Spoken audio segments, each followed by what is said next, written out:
فلا اقسم بمواقع النجوم، یہ لا جب آتا ہے پہلے تو وہ مخاطب کی بات کی نفی کرنے کے لیے،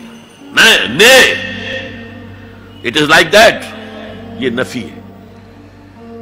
لا اقسم بیوم القیامہ، تمہارے خیالات غلط ہیں، میں قیامت کی قسم کھاتا ہوں۔ تو فرمایا فلا اقسم بمواقع النجوم، وقع یقع کے کیا معنی ہے؟ اور یہ سورت کون سی؟ واقعہ، اذا وقعت الواقعہ، وقع گر جانا، پڑ جانا، یہ ستاروں کے ڈوبنے کی جگہ ہے۔ فلا اقسم بمواقع النجوم وانہ لقسم لو تعلمون عظیم، اور اگر تم جانو تو یہ بہت بڑی قسم ہے جو ہم نے کھائی ہے۔ اس وقت کا انسان کیا سمجھتا کہ ستارے کہاں جاتے ہیں، کہاں غروب ہوتے ہیں، کہاں گرتے ہیں؟ آج ہمیں معلوم ہے۔ سورہ حامیم سجدہ میں جو کہا گیا ہے سنریہم آیاتنا فی الآفاق وفی انفسہم حتی یتبین لہم انہ الحق، ہم انہیں اپنی نشانیاں دکھائیں گے آفاق و انفس میں، یہاں تک کہ یہ بات واضح ہو جائے گی کہ قرآن حق ہے۔ آج ہمیں معلوم ہے خلا میں بلیک ہولز ہیں، اور یہ بلیک ہولز بڑے بڑے ستاروں کے پچکنے سے، پچک جانے سے پیدا ہوئے، اور جب وہ بڑے ستارے پچکتے ہیں، جو خلا پیدا ہوتا ہے، ویکیوم، اس میں بڑی طاقت ہوتی ہے، اس کے پاس سے کوئی سیارہ، کوئی ستارہ گزر جائے اسے کھینچ لیتا ہے قبر کے اندر۔ یہ بلیک ہولز کا تصور۔ اسی لیے اللہ نے اس وقت کے لوگوں کے لیے کیا کہا؟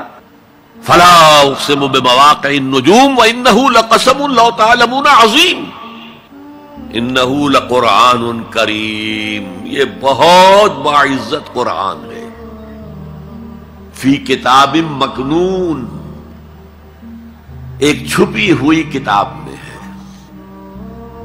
لا یمسہ الا المطہرون، اسے چھو ہی نہیں سکتے مگر انتہائی پاک ہستیاں۔ اس کے کیا معنی ہے؟ پہلی بات تو ہمیں معلوم ہو گئی، مراد فرشتے ہیں، بے ایدی سفرۃ کرام بررہ، اسی کی شرح ہو رہی ہے نا۔ اسی سے ایک فقہی مسئلہ نکالا گیا کہ بغیر وضو کے ہاتھ نہ لگاؤ،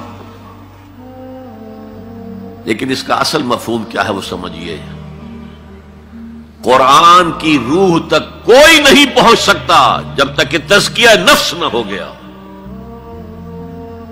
اگر حب مال، حب دنیا، حب جاہ، حب شہرت، اگر یہ تمام محبت میں دل سے نکل نہ جائیں تو قرآن کی روح تک آپ کی اپروچ نہیں ہوگی۔ مولانا روم نے کہا ہے، اگرچہ ذرا میں سمجھتا ہوں کہ انہوں نے بہت سخت الفاظ استعمال کیے ہیں، ماز قرآن مغزہا برداشتے مستخاں پیش سگاں انداختے، ہم نے قرآن سے اس کا مغز لے لیا ہے، جو ایسنس ہے وہ کھینچ لیا ہے، ہڈی کا گودا جو ہے وہ ہم نے نکال لیا ہے، ہڈیاں ہم نے پھینک دی ہیں کتوں کے سامنے جو لڑ رہے ہیں۔ علم کلام کا مسئلہ ہے صفات حق حق سے جدا یا عین ذات، قرآن مخلوق ہے یا نہیں ہے، غیر مخلوق، اور بڑے بڑے ہو رہے ہیں اس کے اوپر، یہ کتے لڑ رہے ہیں ان ہڈیوں کے اوپر۔ ہم نے اس میں سے اصل شے نکال لی، وہ کیا ہے؟ اللہ کی محبت، اللہ کی معرفت، یہ ہے اصل شے۔ ماذ قرآن مغزہ برداشتے استخاں پیش سگاں انداختے۔ تو جب تک انسان کا باطن پاک نہ ہو جائے وہ قرآن کے چھلکوں سے کھیلتا رہے گا، چاہے وہ کہنے کو مفسر ہو، قرآن کے باطن تک کبھی نہیں پہنچے گا۔ فی کتاب مکنون لا یمسہ الا المطہرون تنزیل من رب العالمین، یہ تھوڑا تھوڑا کر کے اتارا گیا ہے رب العالمین کی طرف سے۔ انزال کے معنی ہے دفعتاً اتار دینا،